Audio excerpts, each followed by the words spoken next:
If you've been following the Candace Owens saga so far, you are aware that Candace Owens for the last few days or so has been saying that the French government is going after her. They are trying to assassinate her. And of course, these claims are completely unsubstantiated because she doesn't have any actual evidence. We're of course trusting what she's saying, but have no actual clue as to exactly who said what. We're just trusting that her source is correct. Well, Tim Pool dug into her on his show, and I wanted to play that clip and kind of go over the things that they're discussing because I think they seriously need to be taken into consideration. But before we get into this video, just a quick reminder to like this video and to subscribe to the channel as well for more videos like this. How come nobody, I brought this up last night, how come nobody is asking whether or not she's involved? She's a suspect. But hold on, like honest question. I don't know about suspect in Charlie's murder, but isn't it strange that she's not being censored by YouTube, despite as critical of Israel as she is, or Spotify or Apple, and that her own lawyers work out of the same building as the feds? Yeah. How come no one's talking about that? And that's an honest question. I'm not trying to make you assume anything. I'm saying for somebody who claims that you can't criticize Israel, she also brags she has the #1 podcast worldwide. She's propped up on YouTube with millions of views and the other podcast platforms with no takedown. Nick Fuentes is banned across the board. And then she accidentally points out that her own lawyers are registered at the same address as the feds. She had a response to this, that it was just a registered agent? Well, no, that's what the internet sleuth said. The internet sleuth said that, they pulled the address from the Macron case, and apparently that her attorney's office has a registered agent at that address, which happens to be the same address as the feds, right? FBI and other high-level intelligence agencies, et cetera, right? But we got to zoom out and use Candace's logic. If you're using Candace's logic, who's benefited the most from Charlie Kirk's assassination? It's been Candace. Her show's #1. Her show's #1. TPUSA is in just utter dismay at this moment. So TPUSA has to be taken off the table as a suspect, and we have to look at Candace because all she's done was, and this is messed up too, because if you were like really friends, like you toured the country with this guy, if you were really friends, and you're using his assassination for your own benefit and monetizing it, like we just lost a great guy, Daniel Naroditsky in the chess world, right? And most of the chess guys, when they covered Daniel, they took the monetization, either turned it off on a video or donated it to Daniel's fund. Respect. Right? That's out of respect. She's not doing that. She's not taking the money. How is she monetized? Sponsors or YouTube? I don't know. No, but she's got YouTube ads and like mainstream normal sponsors. Right.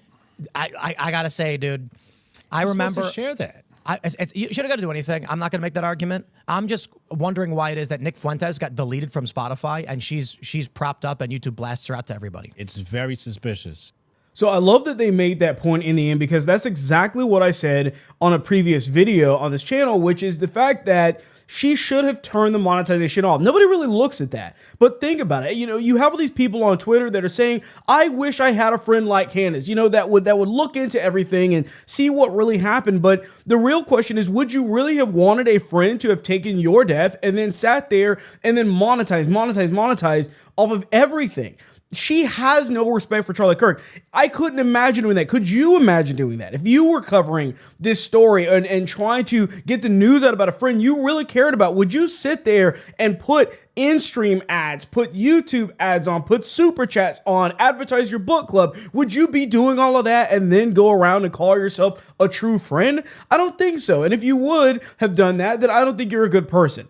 So this tweet goes over a little bit of exactly what she did this entire time throughout this whole saga, which is where he's saying that her views skyrocketed only after she tied herself to Charlie's murder. Then she monetized his death through the shows, posts, merchandise, subscriptions. Then she weaponized his legacy to build her own platform. And now she's positioning herself as this surviving hero at the center of the story, right? Now, because she's now saying, hey guys, all eyes on me. Now I'm the one that is going to get hurt in some way by some foreign government. And instead of Charlie Kirk, it's now about me. But when you look at the reality of who's actually benefiting from this and who is not benefiting from this, we have to look at TPUSA Faith, Frank Turek, which I showed just recently, Erica Kirk as well, plenty of people attacking her just all the time, his staff and all the other people. Those people have actually not benefited from this. They have been harassed. They've been receiving threats and death threats and everything. And there was a comment on another video where I was playing the Frank Turek thing and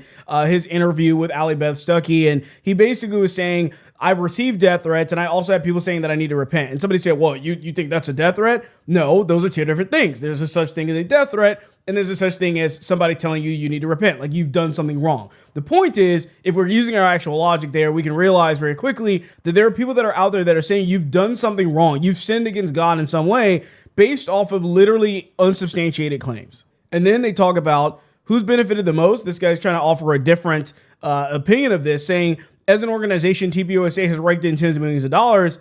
They've literally sold memorial merch. And then going on to say, as an individual, Erica has profited $8 to $10 million from fundraisers alone. The problem with this logic is, first of all, is that TPUSA, yes, deserves to be able to make money off of Charlie Kirk because he is TPUSA. TPUSA without Charlie Kirk in it is like a cruise ship with no captain. You have to have somebody that is there that's really the face of the organization. And then to say that Erica Kirk is the one that's profited off of this via fundraisers and everything, completely ignoring the fact that her husband died, right? I mean, her kids are going to live the majority of their lives without a father. And that's not a benefit, okay? Everybody just wants to look at money, but money is not the sole most important thing in life. It's the root of all evil. We should not be looking at that as if that is the only important thing in the world. She lost a husband in all of this. You can't just sit there and just say that she's benefited the most, but Candace Owens monetarily has benefited the most. But what I find really weird in all of this is that after she made the assassination claims, she immediately started going to the government for help. And under normal circumstances, I wouldn't really think that much of it, but think about the fact that she has literally blamed the Fed for murdering Charlie Kirk, if you remember the clip from not that long ago. As soon as they give you a boulevard and a holiday, they definitely killed you. Okay, there's no question. They killed you. There's no way. That's like their signature thing. It's like that's what they do. It's the Fed signature. It's how they sign off after they murder you. So like holiday and a boulevard. And it's never on a nice side of town either. So then why would she go to them for help if she knew that they were involved in Charlie Kirk's thing or felt that way or felt that they couldn't be trusted, because her entire campaign has been built off of that? But I think we need to separate two things to really unpack what's really happening here. There's Candace Owens herself as a person, and then there's the logic that she's using. These entities are separate from each other at this point. You are either somebody that is out there that is saying, you know what, I'm going to believe Candace Owens no matter what. Like I said, no different than me too. Believe all women. I'm just going to believe them, regardless of the fact that there's illogical things happening with her reasoning for everything. But there's also the other section of it that's saying, I'm going to use Candace Owens' logic. Like the thing that she said, to not trust the government, to not trust this person, and not believe anything. If you're using Candace Owens' logic in all of this, there's no reason why you wouldn't say that she is a suspect in this. And if anything, the number one suspect in this whole situation. But let me know what you guys think down in the comments below about this one. Remember to like this video and to subscribe to the channel as well. And I'll catch you guys on the next one.